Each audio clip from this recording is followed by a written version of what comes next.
Every single year, Samsung fans find themselves in the same heated debate, Snapdragon or Exynos. And now, with the Galaxy S26 series around the corner, that discussion is back stronger than ever. So, what's really happening this time? Let's break it down.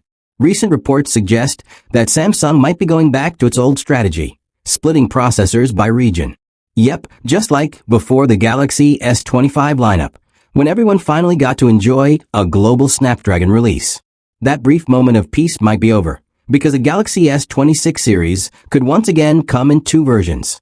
One with the Snapdragon 8 Elite Gen 5 and another with Samsung's very own Exynos 2600.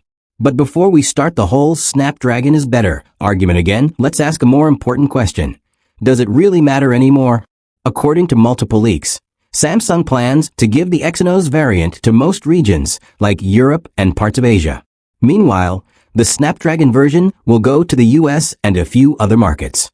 The base models, likely the Galaxy S26 Pro and Galaxy S26 Edge, will follow this regional split. However, the top-tier Galaxy S26 Ultra is expected to globally feature the Snapdragon 8 Elite Gen 5.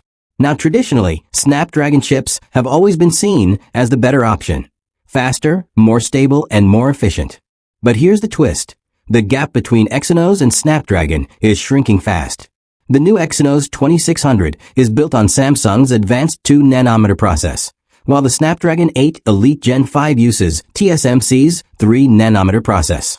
That smaller process gives the Exynos chip a potential advantage in both efficiency and performance. And according to early benchmark leaks, Exynos 2600 even slightly outperforms the Snapdragon 8 Elite Gen 5, the same chip powering the insanely fast Galaxy S25 Ultra. That's huge. In real-world use, the difference between the two chips is almost invisible. Whether you're opening apps, multitasking, scrolling social media, or taking photos, both handle everything effortlessly. Unless you're running intensive benchmark tests or playing heavy AAA mobile games at max settings, you're not going to notice a difference at all. Here's the truth. Smartphone processors have become so powerful that they've surpassed what most people actually need. Even phones from a few years ago, like the Galaxy S23 or iPhone 14, still perform flawlessly today. The era when one chipset could make or break your experience. That's over. So, why does Samsung still use two processors? Well, part of it comes down to strategy. Samsung makes its own Exynos chips, and using them across more regions helps reduce reliance on Qualcomm. It also lets Samsung continue improving its in-house technology, which is key for the future. The ultimate dream for Samsung is to rely fully on Exynos, not just to save costs, but to create tighter integration between hardware and software. Think about what Apple did with its M-series chips. When Apple switched from Intel to its own silicon, it revolutionized performance. If Samsung perfects Exynos, it could bring that same kind of transformation to Galaxy devices. But right now, Qualcomm still holds a slight edge, especially in gaming, thermal management, and optimization. That's why Samsung isn't ready to go all in on Exynos just yet.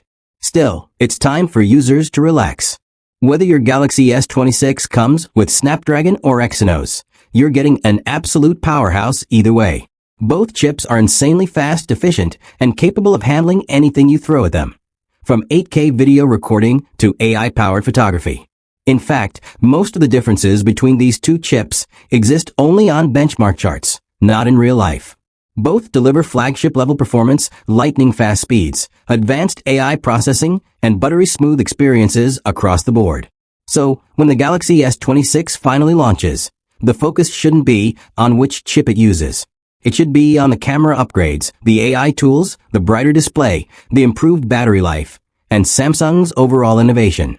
The Snapdragon versus Exynos debate has dominated Galaxy discussions for years, but it's becoming less relevant with every new generation. Samsung has finally reached a point where both chipsets deliver top-tier experiences. So, if you're planning to buy the Galaxy S26, but are second-guessing because